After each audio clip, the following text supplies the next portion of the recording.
बिस्मिल्लाहिर्रहमानिर्रहीम। अस्सलाम वालेकुम नाज़रीन, आप यूट्यूब चैनल देख रहे हैं। मैं इमरान खान हूँ। मंगल के दिन इमरान खान साहब से उनकी फैमिली की मुलाकात का दिन होता है, तो फैमिली दोबारा जाएगी मुलाकात करने के लिए। इमरान खान की बहनें तो टलने वाली नहीं हैं, वो तो कहती हैं हम जाएंगे अपने भाई के लिए और उसे कैद तन्हाई में हम नहीं रहने देंगे। अब इमरान खान साहब की बहनें मुलाकात करने के लिए जाएंगी, रियासत दोबारा से रोकेगी, वही हठधर्मी हमें दोबारा नज़र आएगी और वही सिलसिला दोबारा चलेगा। मामला सिर्फ इतना है कि फील्ड मार्शल आसिम मुनीर इमरान खान साहब से अपनी नफरत का इजहार खुद भी कर रहे हैं और अपने टाउट्स के ज़रिए भी करवा रहे हैं। उन्होंने सारे हरबे इस्तेमाल कर लिए हैं, लेकिन इमरान खान को तोड़ने में वो नाकाम रहे। अब एक आदमी जिसे आप तोड़ नहीं सके, अब उसको तनहा कर रहे हैं ताकि उसका पैगाम बाहर ना आए, यानी उसके पैगाम को बदल नहीं सके, उसकी सोच को शिकस्त नहीं दे सके, तो अब उसकी जो आवाज़ है उसी को कुचल दो, उसकी आवाज़ बाहर आए ही ना। तो इसके लिए इमरान खान साहब की बहनों से उनकी मुलाकात, जो एक बुनियादी हक है एक कैदी का कि उसकी मुलाकात करवाई जाए, अदालती ऑर्डर उनके पास है, अदालती अहकामात के मुताबिक तो मुलाकात होनी चाहिए, लेकिन उसके खिलाफ किया जाता है और मुलाकात नहीं की जाती। बूटों तले रोंद दिया जाता है अदालती अहकामात को। एक दफ़ा फिर पाकिस्तान तहरीक इंसाफ ने पोस्टर जारी कर दिया है और ये पोस्टर है जनाब बरतानिया में फिर से एहतजाज का कि यहाँ पे हम दोबारा धरना देंगे मंगल वाले दिन। पिछले मंगल को जब धरना दिया गया तो शहजाद अकबर ने लीड किया था लंदन में, और अगले दिन शहजाद अकबर के ऊपर हमला कर दिया गया उनके घर में। लेकिन शहजाद अकबर हिम्मत के साथ खड़े रहे। अभी उनको सिक्योरिटी पुलिस ने प्रोवाइड की हुई है और कुछ चीज़ें जो है उनकी इन्वेस्टिगेशन हो रही हैं। उम्मीद है कि जो हमलावर हैं वो पकड़े जाएं और उनके खिलाफ कोई कानूनी कार्रवाई हो। लेकिन सवाल ये पैदा होता है कि क्या इससे खौफ फैला? तो जवाब यह है कि नहीं फैला। शहजाद अकबर ने वो पोस्टर अब जो है वो शेयर किया कि जनाब पहुंचे दोबारा सारे धरना देने के लिए, इमरान खान साहब को कैद तन्हाई में डाला हुआ है, उसके लिए सब लोग मिलकर आवाज़ उठाए। तो इससे तो फर्क नहीं पड़ता ना, मार कुटाई से, बंदे गिरफ्तार करने से, जबरी गुमशुदगियों से क्या कभी कोई तहरीक रुकी है? बलूचिस्तान में जितना जुल्म और जबर पाकिस्तान के जर्नैलों ने किया है, जैसे उनके वसाइल को लूटा है, जैसे उनके बच्चों को जबरी तौर पर लापता किया है, उसके बाद तो बलूचिस्तान में आवाज़ उठाने वाला एक बंदा भी बाकी नहीं बचना चाहिए था। वहां बजाय आवाज़ उठाने वाले खत्म हो जाते, वहां मुसल्ला तहरीक शुरू हो गई। ये इन्होंने किया, नेकी की इन्होंने बलूचिस्तान के साथ। इसी तरह अगर आप चले जाएं खैबर पख्तूनख्वा में कबायली इलाकों में ड्रोन हमले किए, मार्टर हमले किए, बेशुमार ऑपरेशन किए वहां पे, लेकिन क्योंकि पब्लिक की मर्जी के खिलाफ चीज़ें की, वहां के वसाइल चोरी किए तो लोग खिलाफ हो गए। तो इसी तरह से ये दबाने से, मार कुटाई से तहरीकें नहीं दबती होती।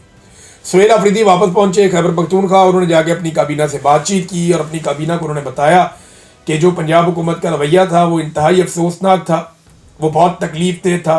हमारे गिरबानों पे हाथ डाला गया, हमारे साथ बदतमीजी की गई, मेरी काबीना के साथ बदतमीजी की गई, 700 से ज़ायद लोगों को गिरफ्तार किया गया, बार बार गिरफ्तारियाँ हुई, मेरे साथ जाने वालों को गिरफ्तार किया गया। तो उन्होंने लाइटें बंद कर दी गई, खाना खाने के लिए जहाँ जाना था वहाँ पे लाइटें बंद कर दी गई, हर तरफ पुलिस ने रुकावटें खड़ी की थी। तो ये सारी बातें सुहेल अफरीदी ने ना सिर्फ अपनी काबीना के सामने रखी, बल्कि मरीम नवाज को एक ख़त भी लिखा है। ये इंतहाई जमहूरी तरीक़ाकार है। मरीम नवाज गो के एक जाली वज़ीर आला है फॉर्म 47 के ऊपर, लेकिन इसके बावजूद सुहेल अफरीदी ने रिकॉर्ड की दुरुस्तगी के लिए मरीम नवाज को ख़त लिखा ताकि तमाम चीज़ें कागजी कार्रवाई के ज़रिए से रिकॉर्ड के ऊपर मौजूद रहे कि एक वज़ीर आला को दूसरे वज़ीर आला ने जो सलूक किया गया उसके सूबे में, उसके हवाले से ख़त लिखा। उन्होंने लिखा कि मेरे दौरे के दौरान जिस अंदाज में मामलात को डील किया गया वो कोताही नहीं बल्कि जानबूझकर किया गया। जो हुआ वो इंतज़ामी खामी थी, ना ही हादसाती, बल्कि आईनी ओहदा और बैनुस्सवाई इज़्ज़त को ख़राब किया गया। उन्होंने कहा कि मैंने 4 करोड़ लोगों के नुमाइंदे की हैसियत से लाहौर का दौरा किया। जो कुछ भी मेरे साथ हुआ वो किसी भी तौर पर एक अवामी नुमाइंदे के शायन शान नहीं था। मार्केटें और अवामी मकामात को बंद करके लाहौर के शहरियों को तकलीफ दी गई। मोटरवे रेस्ट एरिया तक बंद रखा गया। सोशल मीडिया पे मेरे खिलाफ मुहिम चलाई गई। मनशियात स्मगलिंग तक से जोड़ा गया और ये पंजाब हुकूमत की ज़ेर निगरानी हुआ। ऐसे रवैये और अंदाज से मेरी शख्सियत को तबाह करने की कोशिश की गई जिसे किसी भी तौर नज़रअंदाज नहीं किया जा सकता। इंतज़ामी तौर पर ऐसे हरबे इस्तेमाल किए गए जिनका मकसद तज़हीक करना था। उन्होंने कहा ऐसे तरीक़ों से रियासती यूनिट्स में हम आहंगी को ख़त्म करने की कोशिश की गई। मैं ख़त के ज़रिए इस अंदाज और तौर तरीक़ों पर भरपूर एहतजाज करता हूँ। तवक्को रखता हूं कि इनका अजाला करते हुए मुस्तकबिल में इनसे इज्तनाब बरता जाएगा। खत को मुस्तकबिल में किसी भी किस्म की आईनी, कानूनी और बैनुसबाई कार्रवाई के लिए रिकॉर्ड पर रखा जाए। ये उन्होंने कहा जी कि इसको खत को आप रिकॉर्ड के ऊपर रख लें ताकि आइंदा सनद रहे और बवक्ते ज़रूरत काम आए। ये जो कुछ भी आपने गंद मारा पंजाब में, तो सुहेल आफरीदी ने वो लिख कर बता दिया। नाज़रीन, मुज़ाकरात के हवाले से अपोजिशन की एक हिकमत अमली सामने आई है। अपोजिशन ने सबसे पहले तो ये सवाल उठाया कि अगर हुकूमत मुज़ाकरात करना चाहती है तो सबसे पहले हुकूमत ये शो करे कि उनके पास इख्तियार है, यानी हुकूमत को अपना इख्तियार साबित करना पड़ेगा कि हुकूमत के पास इख्तियार कितना है। मुलाकात भी इमरान खान से नहीं करवा पाते, जो कहते हैं वो कर नहीं पाते, तो इनके जब बस में नहीं है कुछ भी करना तो फिर ये मुज़ाकरात कैसे कर सकते हैं? इनका मैंडेट कितना है, ये कितनी बात कर सकते हैं और कितनी बात पूरी कर सकते हैं? ये सवाल अपोजिशन अब उठा रही है हुकूमत से। हुकूमत के लिए इससे मुश्किलात बढ़ेगी। और इसमें एक और जो स्टेटमेंट है वो महमूद अचकज़ई साहब के हवाले से आया कि सारी पार्टियों, इदारों, जर्नैलों, जजों को सबको बिठा लो, हर कोई अपनी डोमेन में वापस चला जाए और वहाँ से आइन के मुताबिक पाकिस्तान आगे बढ़े। हम पाकिस्तान को मुश्किल से निकालना चाहते हैं। खान साहब से ना डरे, वो बड़ा आदमी है, वो किसी से इंतकाम नहीं लेगा। ये अल्लामा राजा नासिर अब्बास साहब ने भी कहा, यही बात जो है महमूद अचकज़ई साहब ने भी कही और उन्होंने बड़ा क्लियर मौक़िफ़ दिया। और पाकिस्तान तहरीक इंसाफ ने कैटेगोरिकली कहा कि जी मुज़ाकरात का इनको इख्तियार दिया हुआ है इमरान खान साहब ने, तो ये मुज़ाकरात कर लें।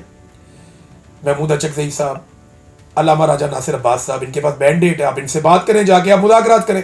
लेकिन पाकिस्तान तहरीक इंसाफ तो तैयारी करती रहेगी एहतजाज की। जो इमरान खान साहब ने कहा कि स्ट्रीट मूवमेंट हमने चलानी, तो इमरान खान साहब की पार्टी एहतजाज की तैयारी कर रही है। दूसरी जानिब आपके सामने है कि जो मुज़ाकरात वाले हैं मुज़ाकरात पे बात कर रहे हैं, लेकिन मुज़ाकरात के लिए हुकूमत को पहले अपना इख्तियार साबित करना पड़ेगा। सिंध में स्ट्रीट मूवमेंट पर काम शुरू हो गया है। बहुत सारे शहरों से, बहुत सारे इलाकों से बहुत सारी वीडियोज़ आई हैं जहाँ पे गली मोहल्लों के अंदर लोगों को एंगेज किया जा रहा है, लोगों तक मालूमात पहुँचाई जा रही हैं, अगली आने वाली स्ट्रीट मूवमेंट के लिए उन्हें मोटिवेट किया जा रहा है। और दूसरा, जैसे मैंने आपको बताया था कि खैबर पख्तूनख्वा के अंदर अब एक बड़े पैमाने पर स्ट्रीट मूवमेंट के लिए एक एक्टिविटी का आगाज़ होगा और वो एक्टिविटी आप आने वाले दिनों में देखेंगे। और यही वो हफ्ता है जिसके अंदर मेरे ख्याल में अनाउंसमेंट हो जाएंगी और अनाउंसमेंट के बाद अमली तौर पे काम शुरू हो जाएगा। फिर आप देखेंगे कि बहुत तेज़ी से स्ट्रीट मूवमेंट आगे की तरफ बढ़ेगी।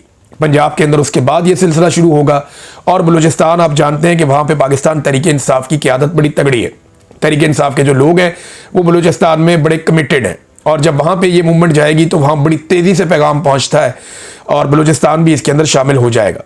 फिर आज़ाद कश्मीर में आगे इलेक्शन आ रहा है और गिलगित बल्तिस्तान में, तो यहाँ पे बड़े पैमाने पर एक्टिविटीज़ की उम्मीद की जा रही है स्ट्रीट मूवमेंट के हवाले से। अब तक के लिए इतने, अपना ख्याल रखिएगा, अपने चैनल का भी। अल्लाह हाफ़िज़।